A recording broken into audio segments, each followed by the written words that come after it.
Kennst du das Gefühl, wenn sich Neugier und Abenteuerlust zu einem spannenden Cocktail zusammenmischen?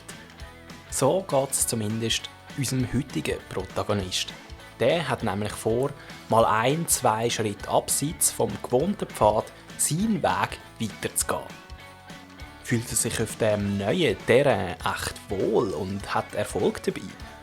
Oder landet er nach der grossen Anfangseuphorie auf dem harten Boden der Realität? Wie hat es früher doch mal in einer Werbung für eine Parfümkette so schön geheissen? Come in and find out.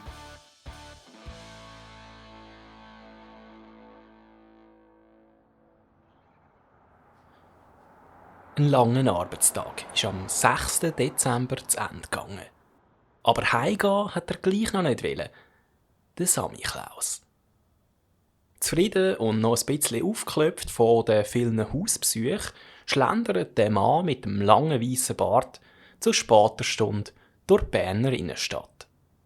Als er die Kochergasse entlang läuft, da fällt ihm auf, dass im weihnachtlich dekorierten Hotel Bellevue noch ganz viel los zu sein scheint.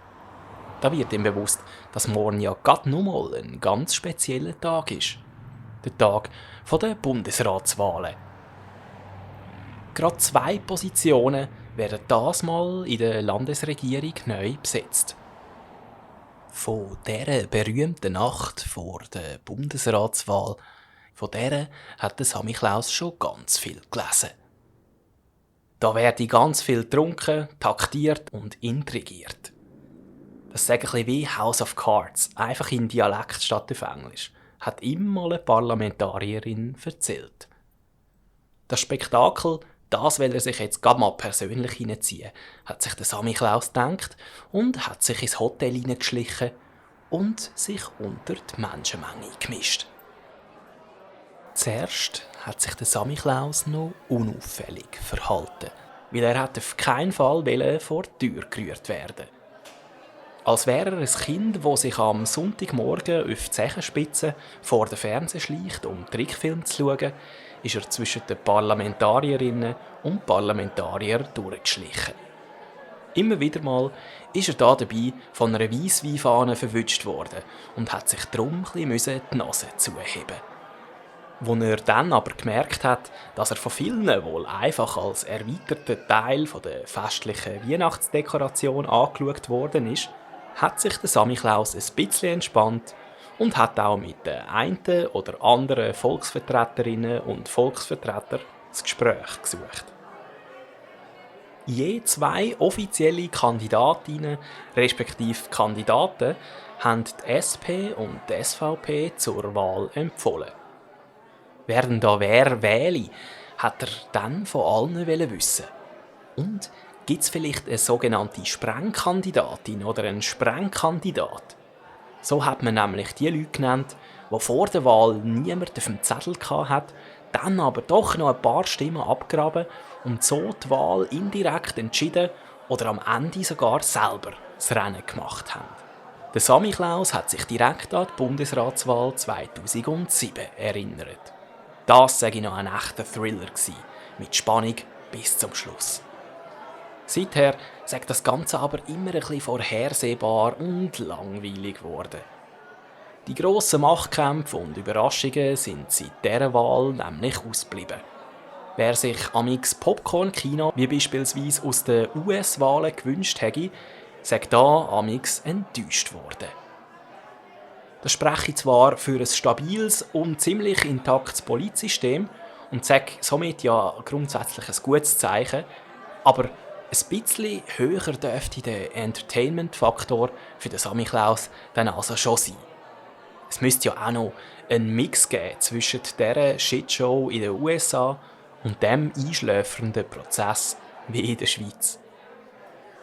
Bei diesen Überlegungen ist am Sammy Klaus eine Idee aufgekommen. Wie wär's, wenn er sich heute Abend noch selber ins Gespräch für einen Bundesratssitz brächte? Einerseits, weil er es einfach eine lustige Idee fände und andererseits, weil ihn so eine Aufgabe auch mal reizen würde. Und schliesslich muss man ja auch kein Parlamentarier sein, um gewählt zu werden. Nicht selten sagen ja auch in früheren Wahlen aus Protest gerne mal Namen wie Donald Duck, Vreni Schneider oder Roger Federer auf die Wahlzettel gekritzelt worden. Und der Samichlaus fand eine Challenge, die ihn auch für den Rest des Jahres beschäftigen würde, interessant. Er war zwar noch immer sehr gerne Samichlaus, aber er hat sich ein bisschen ähnlich gefühlt wie ein Coach, der schon ein bisschen zu lange eine Nationalmannschaft trainiert. Zweifellos eine tolle Aufgabe, aber zu wenig Gelegenheiten für Einsätze. Ihm hat das Daily Business gefehlt. Auch hat er sich durchaus zutraut, für das Bundesratsamt qualifiziert zu sein. Die Person, die die Sorgen der Bevölkerung besser kenne, die will er dann das erste Mal kennenlernen. Auch ist er von links bis rechts von Leuten aus allen politischen Lagern geschätzt worden und könnte so das Kollegialitätsprinzip bestens leben. Auch wenn er selber keiner Partei angehöre, so haben praktisch alle von denen ihre Stärken und natürlich auch ihre Schwächen. Er hat es gut gefunden, dass in dieser Regierung nicht eine Partei alles bestimmt. So war das System zwar ein bisschen träge gewesen, aber immerhin werden die Lösungen, die man dann schlussendlich findet, nicht gerade nach der nächsten Wahl wieder gekippt, weil die Machtzeiten so oft wechseln wie ein Bällchen in einem Ping-Pong-Spiel. An der SP hat ihm nebst der Parteifarbe gefallen, dass sie sich unter anderem dafür einsetzen, dass es denen etwas besser geht, wo es weniger gut geht. Weniger gefallen hat ihm an ihnen aber, dass sie sich teilweise intern bekämpfen, nur weil jemand gefühlt die falsche Hafermilchmarke kauft. Die Grünen hat er dafür respektiert, dass sie sich für eine klimafreundlichere Energieversorgung einsetzen. Ein bisschen peinlich hat er aber gefunden, dass auch genau sie es oft sagen, wo Staudammprojekte oder Windräder dann verhindern. Die Mitte-Parteien haben ihm gefallen, weil die auch mal links und rechts vom Tellerrand anschauen und Kompromisse ermöglichen. Was aber im Gegenzug immer dazu geführt hat, dass man halt gleich nie so genau wisse, was ihre Positionen sagen. Ein zweischneidiges Schwert also. An einer FDP hat er geschätzt, dass die meisten von ihnen Macherinnen und Macher sind. Aber dass der Markt alles regelt, an das Märchen hat auch der Samichlaus nicht geglaubt. Und dann gibt es ja auch immer noch die SVP. Genau wie er ist auch die SVP Fan von Traditionen. Aber alle Traditionen müssen wir ja auch nicht beibehalten. Gewisse Sachen können wir mit der Zeit auch getrost einmal hinterfragen und über Bord rühren. Der teils unterschwellige, teils ganz offene Fremdenhass sind ihm definitiv gegen den Strich gegangen. Er hat das Gefühl gehabt, dass diese Partei etwas zu oft auf den nebst ihm zweitberühmtesten alten Mann vom Land, dem aus Herliberg, hören würde. Aber er hat es gleich gut gefunden, dass auch sie mitentscheiden. Streiten sei immerhin besser, als gar nicht mehr miteinander reden und immer mehr auseinander zu driften. Wir alle sagen schliesslich schon genug oft nur noch in der eigenen Bubble unterwegs. Der Samichlaus ist also fleissig bei den Parlamentarierinnen und Parlamentariern dafür weibeln, dass sie ihm eine Stimme geben. Das einzige Büchli, das er ins Amt mitnehmen würde, sage ich dann nicht ein Parteibüchli, sondern eins, das drinsteche, wer artig oder eben unartig gsi sage. Die ganze Nacht ist der Samichlaus in teils lange, emotionale Debatten verwickelt gsi. Und als er in der frühen Morgenstunde ins Bett gefallen ist, hat auch er einen ziemlichen Schwips beieinander gehabt. Rechtzeitig auf die Bundesratswahl hat er aber seinen Wecker gestellt und hat den Fernseher genau zum richtigen Zeitpunkt eingeschaltet. Die Nationalratspräsidentin hat sich nämlich gerade jetzt aufgemacht, das Resultat der Wahl zu verkünden.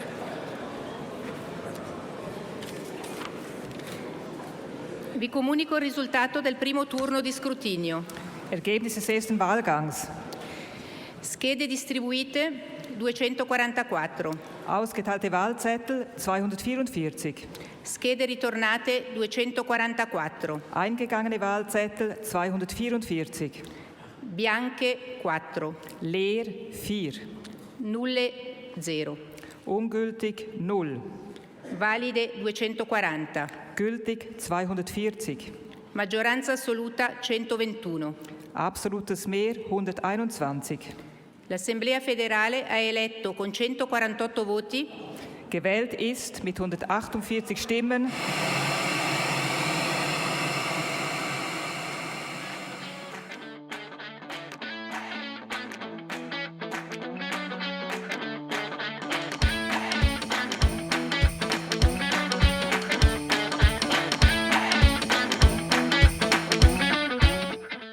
Oh, wie schade, dass gerade in dem Moment das Signal ausgefallen ist. Was denkst du? Hat Sammy Klaus den Sprung in die Landesregierung geschafft? Oder haben sich schlussendlich echt gleich die erwarteten Kandidatinnen und Kandidaten durchgesetzt? Auf alle Fälle weiss ich, dass wir uns morgen wieder hören. Dann unter anderem mit einer Stimme im Intro, die du sicher kennst, wenn du, wie ich in der Vergangenheit, viel Eishockey und Tennis im Fernsehen geschaut hast. Bis dahin eine ganz gute Zeit.